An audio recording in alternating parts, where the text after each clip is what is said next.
नमस्कार दोस्तों, स्वागत है फिर से एक बार आपके अपने चैनल अमरजीत गौरव पर। आज है 13 अगस्त 2020। 13 अगस्त 2020 के करेंट अफेयर्स जितनी भी इम्पोर्टेंट क्वेश्चन बन सकते हैं सारी इस वीडियो में डिस्कस करेंगे। साथ में कल के करेंट अफेयर्स का रिवीजन भी करूंगा। तो चलिए स्टार्ट करते हैं फर्स्ट क्वेश्चन से। फर्स्ट क्वेश्चन है, किस राज्य ने इंदिरा वन मितान योजना का शुभारंभ किया? तो दोस्तों, इंदिरा वन मितान योजना का शुभारंभ छत्तीसगढ़ ने किया। मैंने क्या बोला? इंदिरा वन मितान योजना का शुरुआत किसने किया? छत्तीसगढ़ ने किया। छत्तीसगढ़ सरकार द्वारा इंदिरा वन मितान योजना शुरू की गई है। इस योजना का लक्ष्य राज्य के वनवासियों को आत्मनिर्भर बनाना है। इस योजना के तहत सरकार राज्य के आदिवासी क्षेत्रों के 10,000 गाँवों में युवाओं के समूह बनाएगी और वे सभी वन आधारित आर्थिक गतिविधियों का संचालन करने के लिए जिम्मेदार होंगे। इन आर्थिक गतिविधियों से वनवासियों के लिए स्वरोजगार के अवसर पैदा होंगे। तो मैंने क्या बताया दोस्तों कि इंदिरा वन मितान योजना किसने शुरू की? छत्तीसगढ़, और छत्तीसगढ़ की राजधानी रायपुर। मुख्यमंत्री भूपेश बघेल, राज्यपाल अनुसुईया उइके, राज्य के पशु वन भैंसा, राज्य के पक्षी पहाड़ी मैना, राज्य के पुष्प गेंदा फूल, जिला 27, विधानसभा 91, लोकसभा 11 और राज्यसभा 5। अब बात करते हैं अदर ऑप्शन का। जम्मू कश्मीर, तो हाल में मनोज सिन्हा को जम्मू कश्मीर का नया उपराज्यपाल बनाया गया। मध्य प्रदेश, तो हाल में मध्य प्रदेश में एक मास्क अनेक जिंदगी जन जागरूकता अभियान का शुभारंभ हुआ है। अब बात करते हैं दोस्तों कि मध्य प्रदेश में एक मास्क अनेक जिंदगी जन जागरूकता अभियान का शुभारंभ हुआ है। तो वहाँ के मुख्यमंत्री शिवराज सिंह चौहान, राज्यपाल आनंदीबेन पटेल और राजधानी भोपाल। हरियाणा, तो हरियाणा 2021 टोक्यो ओलंपिक के बाद खेलो इंडिया यूथ गेम्स के चौथे संस्करण की मेजबानी करेगा। अब दोस्तों 2021 टोक्यो ओलंपिक के बाद खेलो इंडिया यूथ गेम्स के चौथे संस्करण की मेजबानी कौन करेगा? हरियाणा। और राज्यपाल वहाँ के सत्यदेव नारायण आर्य, मुख्यमंत्री मनोहर लाल खट्टर और राजधानी चंडीगढ़। दूसरा नंबर क्वेश्चन है, किसे इंडिया फाइनेंस लिमिटेड का कार्यकारी अध्यक्ष नियुक्त किया गया है? दोस्तों, किसे इंडिया फाइनेंस लिमिटेड का कार्यकारी अधिकारी नियुक्त किया गया? तो हर्ष कुमार भानवाला। हर्ष कुमार भानवाला, जो इससे पहले दोस्तों नाबार्ड के अध्यक्ष थे। किसे इंडिया फाइनेंस लिमिटेड का कार्यकारी अध्यक्ष नियुक्त किया गया है? तो हर्ष कुमार भानवाला। ये हर्ष कुमार भानवाला हैं दोस्तों, जो कि पहले नाबार्ड के अध्यक्ष थे। नाबार्ड के पूर्व प्रमुख हर्ष कुमार भानवाला को कैपिटल इंडिया फाइनेंस लिमिटेड का कार्यकारी अध्यक्ष नियुक्त किया गया है। कैपिटल इंडिया फाइनेंस लिमिटेड दोस्तों, कैपिटल इंडिया फाइनेंस लिमिटेड एक एकीकृत वित्तीय सेवा मंच है जो भारतीय कॉरपोरेट्स को उनकी वृद्धि और कार्यशील पूंजी आवश्यकताओं के लिए अनुकूलित वित्तीय समाधान प्रदान करती है। तो याद रखिएगा दोस्तों, रट लीजिएगा कि इंडिया फाइनेंस लिमिटेड का कार्यकारी अध्यक्ष नियुक्त किया गया हर्ष कुमार भानवाला को। अब बात करते हैं दोस्तों कि इंडिया फाइनेंस लिमिटेड के प्रबंध निदेशक कौन है? तो Keshav Porwal. Capital India finance limited का हेड ऑफिस मुंबई, महाराष्ट्र। अब बात करते हैं अदर ऑप्शन का। वी आचार्य, तो भारतीय रिजर्व बैंक के डिप्टी गवर्नर विराल वी आचार्य द्वारा quest for restoring financial stability in India शीर्षक पुस्तक लिखी गई है। कला नारायण सामी, हाल में भारतीय मूल की नर्स कला नारायण सामी को सिंगापुर में कोविड-19 महामारी के दौरान फ्रंट लाइन पर सेवा देने के लिए नर्सों को दिए जाने वाले राष्ट्रीय पुरस्कार से सम्मानित किया गया है। शशिधर जगदीशन, तो भारतीय रिजर्व बैंक ने HDFC बैंक के अगले मुख्य कार्यकारी अधिकारी के रूप में शशिधर जगदीशन की नियुक्ति को मंजूरी दी है। तीसरा नंबर क्वेश्चन है, किस राज्य द्वारा मुख्यमंत्री किसान सहाय योजना को शुरू करने की घोषणा की गई है? तो गुजरात दोस्तों। किसान सहाय योजना गुजरात। गुजरात के मुख्यमंत्री विजय रूपानी द्वारा मुख्यमंत्री किसान सहाय योजना को शुरू करने की घोषणा की गई है। इस योजना की घोषणा वर्तमान खरीफ सीजन के मद्देनजर की गई है, जिससे राज्य के सभी किसानों को कवर किया जाएगा। तो याद रखिएगा दोस्तों, मैंने अभी क्या पूछा कि मुख्यमंत्री किसान सहाय योजना को शुरू करने की घोषणा किसने की? तो गुजरात ने की। और गुजरात की राजधानी गांधीनगर, मुख्यमंत्री विजय रूपानी, राज्यपाल आचार्य देवव्रत, राज्य पशु गिर शेर, राज्य पक्षी हंसावर, जिला 33, लोकसभा 25 और विधानसभा 182, राज्यसभा 11। अब बात करते हैं अदर ऑप्शन का दोस्तों। तो महाराष्ट्र, तो हाल में महाराष्ट्र के मुख्यमंत्री उद्धव ठाकरे ने कोविड-19 मरीजों के लिए दुनिया का सबसे बड़ा plasma therapy testing project Platina launch किया है। उत्तराखंड, तो हाल में उत्तराखंड के वन विभाग ने पिथौरागढ़ जिले में कुमाऊं के मुनस्यारी में भारत का पहला कवक पार्क यानी लाइकेन पार्क विकसित किया है। पंजाब, तो हाल में IAS अधिकारी विनी महाजन पंजाब की पहली मुख्य सचिव बनी है। चौथा नंबर क्वेश्चन है, किस देश की पूरी सरकार ने बेरूत में हुए विशाल विस्फोट के कारण इस्तीफा दे दिया? किस देश की पूरी सरकार ने बेरूत में हुए विशाल विस्फोट के कारण इस्तीफा दे दिया? तो दोस्तों लेबनान। लेबनान के प्रधानमंत्री हसन दीप और उनकी पूरी सरकार ने बेरूत में हुए विशाल विस्फोट के कारण इस्तीफा दे दिया। यह इस्तीफा लेबनान में सार्वजनिक तौर पर फैले आक्रोश और लेबनानी सरकार पर आपदा को रोकने में उनकी विफलता के चलते दिया गया है। राष्ट्रपति मिशेल एउन ने नई कैबिनेट के गठन तक दीप सरकार को कार्यवाहक क्षमता पर बने रहने का आदेश दिया है। दीप ने 21 जनवरी 2020 से 10 अगस्त 2020 तक लेबनान के PM के रूप में कार्य किया। अब दोस्तों, यह जो बात हुआ कि पूरे का पूरा कैबिनेट इस्तीफा दे दिया, तो बेरूत ब्लास्ट, तो उसके बारे में जान लेते हैं दोस्तों कि बेरूत ब्लास्ट क्या है। तो लेबनान की राजधानी बेरूत में 4 अगस्त को एक विशाल बेरूत के बंदरगाह में संग्रहित 2750 टन अमोनियम नाइट्रेट विस्फोट हुआ। याद रखिएगा दोस्तों, रट लीजिएगा कि लेबनान की राजधानी बेरूत में 4 अगस्त को एक विशाल बेरूत के बंदरगाह में संग्रहित 2750 टन अमोनियम नाइट्रेट, ये वेरी इंपॉर्टेंट है दोस्तों कि अमोनियम नाइट्रेट विस्फोट हुआ, जिसने बाद में भीषण रूप ले लिया और जो पूरी राजधानी की इमारतों को नुकसान पहुंचा रहा है। लेबनान की सबसे खराब आपदा में अब तक 160 लोग मारे गए हैं, 6000 घायल हुए हैं और लगभग 20 लापरवाही के बाद आपदा में लापता हो गए हैं। तो दोस्तों, किस देश की पूरी सरकार ने बेरूत में हुए विशाल विस्फोट के कारण इस्तीफा दे दिया? लेबनान, और लेबनान की राजधानी बेरूत। मुद्रा लेबनानी पाउंड, राष्ट्रपति मिशेल एउन और लेबनान में भारत के राजदूत डॉक्टर सुहेल अजाज खान। पांचवा, ये अदर ऑप्शन का बात करें अगर दोस्तों, तो जापान की राजधानी टोक्यो, मुद्रा जापानी येन, प्रधानमंत्री शिंजो एबे, जापान में भारत के राजदूत संजय कुमार। कतर, तो कतर की राजधानी दोहा, मुद्रा कतरी रियाल, प्रधानमंत्री हमद बिन जासिम बिन जाबिर अल थानी और कतर में भारत के राजदूत दीपक मित्तल। बहरीन, तो बहरीन की राजधानी मनामा, मुद्रा बहरीन दिनार, प्रधानमंत्री अल बकर बिन सुलेमान और बहरीन में भारत के राजदूत पीयूष श्रीवास्तव।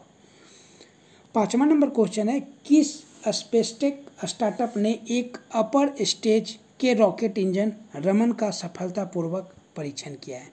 तो दोस्तों स्काई रूट एरोस्पेस ने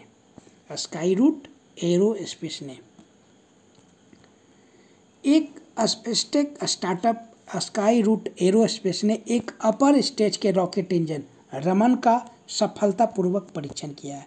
दोस्तों याद रखिएगा कि रॉकेट इंजन रमन का सफलतापूर्वक परीक्षण किसने किया? तो स्काई रूट एरोस्पेस ने। इम्पोर्टेंट है दोस्तों, क्या है कि भारत में पहली बार दोस्तों कि किसी निजी फर्म ने यह किया है। इसके साथ ही स्काई रूट एरोस्पेस एक होम ग्रोन रॉकेट इंजन बनाने की क्षमता दिखाने वाली पहली भारतीय निजी फर्म बन गई है। अब यहाँ दोस्तों पहली आया है, तो पहली निजी फर्म बन गई है। रमन एक 3D प्रिंटेड रॉकेट इंजन है जिसका नाम नोबेल पुरस्कार विजेता सीवी रमन के नाम पर रखा गया है। दोस्तों स्काई रूट एरोस्पेस ने जल्द ही अपने रॉकेट को लॉन्च करने की उम्मीद जताई है, जो दिसंबर 2021 तक 250 से लेकर 700 किलोग्राम के उपग्रह को पृथ्वी की निचली कक्षा में पहुंच सकता है। जून 2020 में अंतरिक्ष में निजी कंपनी की भागीदारी को केंद्रीय कैबिनेट की मंजूरी मिलने के बाद निजी संस्था के लिए अब यह संभव हो गया है। तो दोस्तों स्काई रूट एरोस्पेस ये भारत की पहली निजी फर्म है जिन्होंने रॉकेट इंजन रमन का सफलतापूर्वक परीक्षण किया है। अब बात करते हैं स्काई रूट एरोस्पेस के बारे में दोस्तों। तो इसकी स्थापना 2018 में हुई थी। संस्थापक पवन कुमार चांदना और मुख्य कार्यकारी अधिकारी प्रदीप बसु। ये इम्पोर्टेंट इसलिए हो जाता है दोस्तों कि यह भारतीय निजी फर्म पहली भारतीय निजी फर्म है। तो इसके संस्थापक को भी याद रखिए, CEO चीफ एग्जीक्यूटिव ऑफिसर को भी याद रखिए। अब बात करते हैं अदर ऑप्शन का। इसरो, तो इसरो का मुख्यालय बेंगलुरु, निदेशक डॉक्टर के सिवन, और स्थापित 15 अगस्त 1969। गूगल, तो गूगल की स्थापना 4 सितंबर 1998, मुख्यालय कैलिफोर्निया अमेरिका, CEO सुंदर पिचई। फेसबुक, तो फेसबुक के संस्थापक और CEO मार्क जुगरबर्ग, मुख्यालय कैलिफोर्निया अमेरिका, और स्थापना फरवरी 2004। छठा नंबर क्वेश्चन है, अंतर्राष्ट्रीय युवा दिवस हर साल विश्व स्तर पर कब मनाया जाता है? अंतर्राष्ट्रीय दोस्तों इंटरनेशनल यूथ डे तो 12 अगस्त को मनाया जाता है। 12 अगस्त को। बात करते हैं अब अदर, तो दोस्तों इंटरनेशनल यूथ डे अंतर्राष्ट्रीय युवा दिवस हर साल 12 अगस्त को विश्व स्तर पर मनाया जाता है। यह दिन युवाओं द्वारा समाज की भलाई के लिए किए गए प्रयासों को मान्यता देने के लिए मनाया जाता है। अंतर्राष्ट्रीय युवा दिवस की थीम है दोस्तों, अंतर्राष्ट्रीय युवा दिवस 2020 की theme youth engagement for global action. यह विषय उन तरीकों को उजागर करती है जिनमें स्थानीय, राष्ट्रीय और वैश्विक स्तर पर युवाओं को व्यवस्था, राष्ट्रीय और बहुपक्षीय संस्थानों और प्रक्रियाओं को समृद्ध कर रही है। तो याद रखिएगा दोस्तों अंतर्राष्ट्रीय युवा दिवस 12 अगस्त को। और अगर हम बात करें दोस्तों कि यह पहली बार कब मनाया गया, तो 12 अगस्त 2000 को अंतर्राष्ट्रीय युवा दिवस पहली बार मनाया गया। अगर हम बात करेंगे दोस्तों कि राष्ट्रीय युवा दिवस हम लोग कब मनाते हैं, तो 12 जनवरी को मनाते हैं। भारत में स्वामी विवेकानंद की जयंती अर्थात 12 जनवरी को प्रति वर्ष राष्ट्रीय युवा दिवस के रूप में मनाया जाता है। अब बात करते हैं अदर ऑप्शन का। 9 अगस्त संयुक्त राष्ट्र द्वारा हर साल 9 अगस्त को विश्व भर के स्वदेशी लोगों का अंतर्राष्ट्रीय दिवस मनाया जाता है। विश्व भर के स्वदेशी लोगों के अंतर्राष्ट्रीय दिवस 2020 का जो विषय था कोविड-19 एंड इंडिजिनियस पीपल्स रिसाइलेंस। 7 अगस्त, तो 7 अगस्त को राष्ट्रीय हथकरघा दिवस अथवा राष्ट्रीय हैंडलूम दिवस मनाया जाता है। पहले राष्ट्रीय हथकरघा दिवस का उद्घाटन 7 अगस्त 2015 को प्रधानमंत्री नरेंद्र मोदी द्वारा चेन्नई के मद्रास विश्वविद्यालय के शताब्दी हॉल में किया गया था। 3 अगस्त, तो हर साल सावन पूर्णिमा का दिन को विश्व सांस्कृतिक दिवस मनाया जाता है, जो कि हिंदू कैलेंडर अनुसार सावन मास की पूर्णिमा का दिन है, जिसे रक्षाबंधन के रूप में भी जाना जाता है। इस साल यानी 2020 में इस दिन को 3 अगस्त 2020 को मनाया गया। अब बात करते हैं 7वां नंबर क्वेश्चन, तो कृषि मेघ को किसके द्वारा लॉन्च किया गया? कृषि मेघ को किसके द्वारा लॉन्च किया गया? तो श्री नरेंद्र सिंह तोमर। केंद्रीय कृषि और किसान कल्याण मंत्री श्री नरेंद्र सिंह तोमर द्वारा कृषि मेघ national agriculture research and education system cloud infrastructure and services को वर्चुअली लॉन्च किया गया। राष्ट्रीय कृषि उच्च शिक्षा परियोजना को भारत सरकार और विश्व बैंक द्वारा वित्त पोषित किया गया। यह कृषि विश्वविद्यालय के छात्रों को अधिक प्रशासनिक और उच्च गुणवत्ता वाली शिक्षा प्रदान करने के समग्र उद्देश्य के साथ राष्ट्रीय कृषि शिक्षा प्रणाली को बढ़ावा देगा। तो दोस्तों याद रखिएगा कि कृषि मेघ को किसके द्वारा लॉन्च किया गया? श्री नरेंद्र सिंह तोमर, जो कि केंद्रीय कृषि और किसान कल्याण मंत्री हैं, जिनका लोकसभा क्षेत्र मुरैना मध्य प्रदेश है। अब बात करते हैं अदर ऑप्शन का। राजीव जोशी, तो हाल में भारतीय अमेरिकी IBM वैज्ञानिक राजीव जोशी को वर्ष 2020 में प्रतिष्ठित निपला inventor of the year award से सम्मानित किया गया। सुमन गवानी, तो हाल में भारतीय सेना के अधिकारी मेजर सुमन गवानी को वर्ष 2019 के UN military gender advocate of the year award से सम्मानित किया गया। जानवी फूकन, तो हाल में फिक्की लेडीज ऑर्गेनाइजेशन ने असम की उद्यमी जानवी फूकन को अपना नया राष्ट्रीय अध्यक्ष नियुक्त किया है। 8वां नंबर क्वेश्चन है, किस राज्य के दादर ट्रैफिक सिग्नल और साइनेज पर महिलाओं के प्रतीक का इस्तेमाल करने वाला भारत का पहला ट्रैफिक सिग्नल बन गया है? तो दोस्तों भारत का पहला ट्रैफिक सिग्नल बन गया है तो महाराष्ट्र। मुंबई का दादर ट्रैफिक सिग्नल और साइनेज पर महिलाओं के प्रतीक का इस्तेमाल करने वाला भारत का पहला शहर बन गया है। मुंबई नगर निगम द्वारा ट्रैफिक सिग्नल पर वुमेन प्रतीक को प्रदर्शित किया गया है, जो इस पुरुष का प्रधान समाज में लिंग समानता और बदलाव को दर्शाता है। तो याद रखिएगा दोस्तों, रट लीजिएगा कि किस राज्य के दादर ट्रैफिक सिग्नल और साइनेज पर महिलाओं के प्रतीक का इस्तेमाल करने वाला भारत का पहला ट्रैफिक सिग्नल बन गया है? महाराष्ट्र के दादर ट्रैफिक सिग्नल। अब बात करते हैं अदर ऑप्शन का। तो उत्तराखंड, हाल में उत्तराखंड के मुख्यमंत्री त्रिवेंद्र सिंह रावत ने राज्य के बेरोजगार युवाओं को नौकरी का अवसर दिलाने में सहायता करने के लिए hope helping out people everywhere portal launch किया है। हरियाणा, हाल में हरियाणा सरकार ने साल 2022 तक हर ग्रामीण नागरिकों के घर में नल कनेक्शन पहुंचाने के लिए जल जीवन मिशन को लागू करने की योजना तैयार की है। तेलंगाना, तो हाल में तेलंगाना के तेलिया रुमाल को भौगोलिक उपदर्शन रजिस्ट्री जियोग्राफिकल इंडिकेशन रजिस्ट्री द्वारा भौगोलिक GI टैग दिया गया है। तो दोस्तों यह था आज का करेंट अफेयर्स। और कल का करेंट अफेयर्स दोस्तों बस हम लोग 2 मिनट में रिवीजन कर लेते हैं। बेलारूस के नए राष्ट्रपति कौन बने हैं? Alexander Lukashenko. विश्व हाथी दिवस कब मनाया गया? 12 अगस्त। किस राज्य की एयरपोर्ट ने एयर सुविधा नामक एक नया वेब पोर्टल विकसित किया है? दिल्ली। कोविड-19 वैक्सीन रजिस्टर करने वाला विश्व का पहला देश कौन बन गया है? रूस। 17वीं एनिवर्सरी ग्रैंड प्रिक्स 2020 किसने जीत लिया? मैक्स वर्स्टेपेन।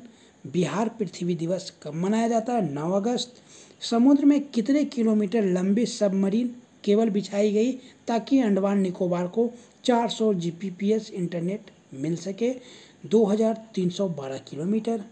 दुनिया के सबसे शक्तिशाली रॉकेट SN5 स्टारशिप के प्रोटोटाइप को किस देश के स्पेसएक्स ने टेस्ट किया? अमेरिका। और दोस्तों कल का क्वेश्चन ऑफ द डे का क्वेश्चन था कि किस देश ने 3D प्रिंटेड एयरक्राफ्ट इंजन का सफल परीक्षण किया? तो दोस्तों रूस।